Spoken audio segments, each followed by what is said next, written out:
welcome back to my channel. My name is Brittney Bundles, and today's video is going to be about creating sales around tax time. Now, this video is prompted by an email that I received, and the email pretty much asks, do I think that it's beneficial to create a sale for your business around tax time? And my answer to that is yes.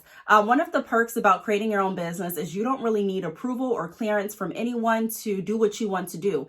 That's really cool to me. I used to work for a company and I would have so many different ideas and suggestions that I would think would really help the company. It would make my role a lot easier. It would make my other co-workers' roles a lot easier, and it would just benefit the company, I believe. But when I was working with that company, there wasn't really an area for me to be able to really voice my concerns to the point that it would be escalated up to the person that could actually implement the changes that I think would really help. And so there are some companies that are really good about listening to employees and taking advice and implementing new strategies and changes to make their business smoother and also their employees' role a lot easier. But there are some companies that are not that open. And so one of the things that really excite me about running my own business is the fact that I don't necessarily have to go through anyone for a sale, and neither do you. If you want to create a sale, and you are the owner of your business, I don't care if you want to create a sale because it's Tuesday, feel free to do so. I would say this about sales though, keep in mind that you don't necessarily have to lower your prices down dirt cheap in order to have a successful sale. You don't have to do that. Around tax time, people are looking to spend money and not necessarily, they're not really looking at the cheapest price. Now, I'm not speaking for everyone, but I'm just speaking for, some people. You can go on Facebook and you can read some memes. You can listen in on people's conversation in public. And a lot of people are talking about what they're getting, and a lot of the items that they're planning on getting are items that are higher cost items. Because during the year, I don't know, you may not have the money to purchase the item that you wanted, or, different finances for different people, different strokes for different folks. But I do know that it's not a time necessarily where people are looking for the cheapest. I don't really promote being the cheapest anyway. I always promote creating the most value. So what I'm going to do in this video is I'm going to go over some things that I would just recommend you consider when you are creating a tax sale for your website. And I think that this could really be beneficial. So if you are interested, be sure to give this video a big thumbs up. Please make sure that you are subscribed, and let's get right into the video. So the first thing that I want to go over is before taxes come. So I don't know, some people have gotten their taxes, some people have not, some people aren't getting taxes. So you want to consider all of that when you are creating a sale, if you are creating a sale. I do want to say though, you don't necessarily have to create a sale where you're discounting your items completely dirt cheap. The first thing that I would recommend do though, before you create your sale, or, while your sale is going, is actively post. This is something that I'm trying to get in the habit of doing more. I post a lot on YouTube, but as far as my Instagram, and Facebook, I wouldn't say that I don't post a lot. I post more on YouTube and Facebook, but I am trying to get in the habit of posting more on my Instagram and also my Twitter. So that's one thing that you want to do, is create awareness, because like I said before, not everyone is looking for the cheapest price, especially during this time. Some people still are. I can't speak for everyone, but a lot of people are not looking for the cheapest price.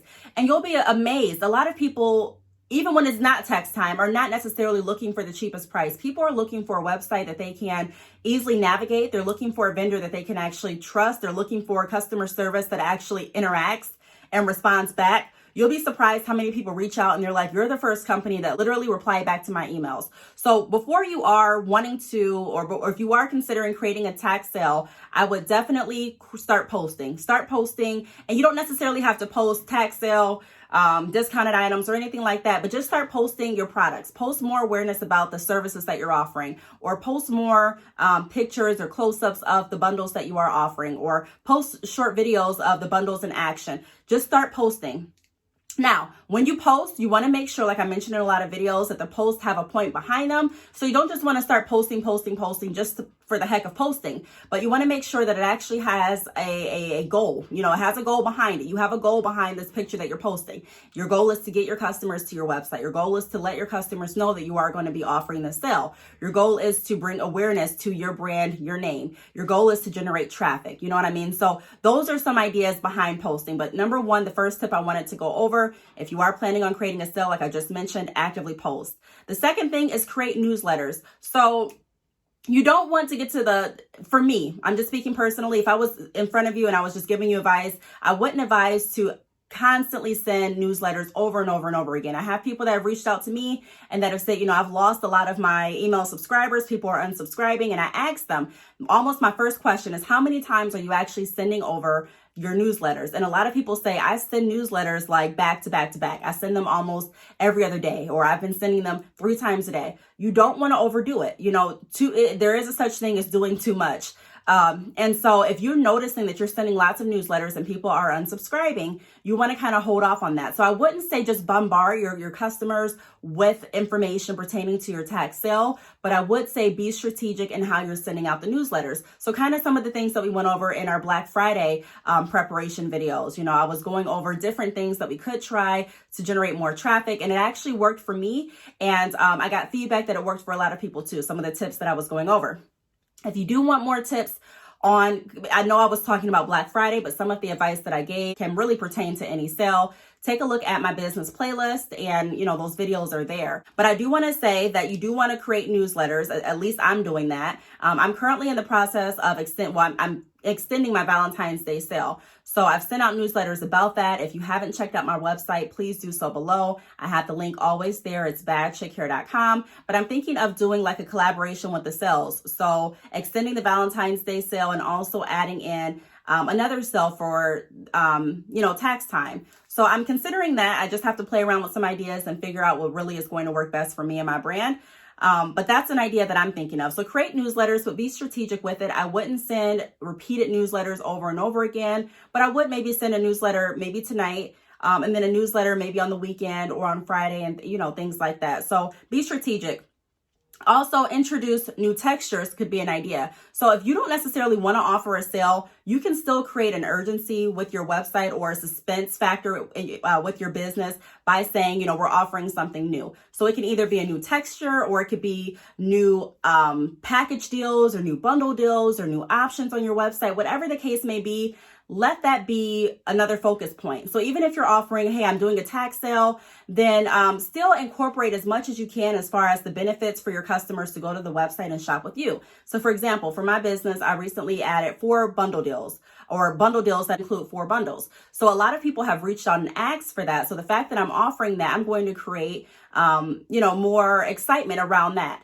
And I'm going to put that in my newsletters. I'm going to put the extended Valentine's Day sale in my newsletters. I'm going to put the tax deal or sale, if I do decide to create one, in my newsletters. So I'm going to continuously build up benefit and value to my website to bring customers in. Don't let price necessarily be your focus, because how many times do you go on Instagram or go on Facebook and you see someone say, I'm offering a sale? Sometimes it's not that exciting because you always see the word sale. You always see the word discount, but really think about how you can think outside of the box and become creative to bring your customers to your website. Because like I said, not everyone is looking for a cheap price. Also, the next step that I want to go over is create that sale fill, even if there's no sale. So even if you're not necessarily discounting your products tremendously, or if you decide, hey, I'm just not offering a sale at all, you can still bring traffic to your website by creating that sale fill. So I've gone over in videos some ways and some apps that you can add to your website, especially if you're using Shopify. If you're not using Shopify, click the link down below, choose a plan that works well for you and your business, and there may even be a free trial. But I've gone over different apps on how you can, or different apps you can add to your website to actually create like a shopping feel. Sometimes when you go into stores will have the light setting just right. They'll have the music, tempo, and volume just right. And they're doing all of that to entice you to want to continue to sell. They're doing all of that to grab you in, bring you in, you know what I mean? And so we want to do the same thing with our online business, with our website. So if you do have Shopify, that's one of the great perks that you can go ahead and add different apps. I'm not saying go crazy with it to the point that it's really distracting, because, I've seen websites like that too, where you go on there and it's just too distracting to even go ahead and focus on what you initially came to do. So I'm not saying, overdo it. In my opinion, there is a such thing as doing too much. But there's really no rule to it. So, whatever you decide to do, what may look like too much to me may not look like too much to you or your customer. So it just really depends. Play around with a few things, but I'm thinking of going on my website as well and adding some apps, changing some things around, adding a pop of color here and there, maybe some more pop-ups, maybe some designs on my website. I don't really know yet, but I'm thinking of doing some things like that to create that sale feel. So So pretty much to answer the question initially, like I answered in the beginning, do I think that it's beneficial to create a tax sale? I say yes, why not? I'm actually thinking of doing one for my business, like I've already gone over. I would just say, keep in mind, for me, price is not 100% the focus. You know what I mean? So what may be expensive to you may not be expensive to your customer. What may be cheap to you may not be cheap to your customer. Just keep that in mind. Really dive into the benefit of your business and your products. There's a lot of companies selling virgin hair, but if you know that you have a good vendor, if you know that you have good quality, then stick behind that and promote that, showcase that. Instead of waving prices and numbers around, I would definitely wave around the quality of my hair, the quality of the bundles, the quality of customer service, and things like that. Another thing is, keep in mind that you do want to, I would personally send out newsletters to make your customers and your potential customers aware that you are offering a sale, but don't overdo it. Getting a few people to unsubscribe from your mailing list is that's going to happen no matter how big your company is. But sending back to back to the point that you're noticing huge groups of customers unsubscribing may be a kind of like an indicator that they may not be wanting to see that many emails per day. Kind of put yourself in your customer's shoes.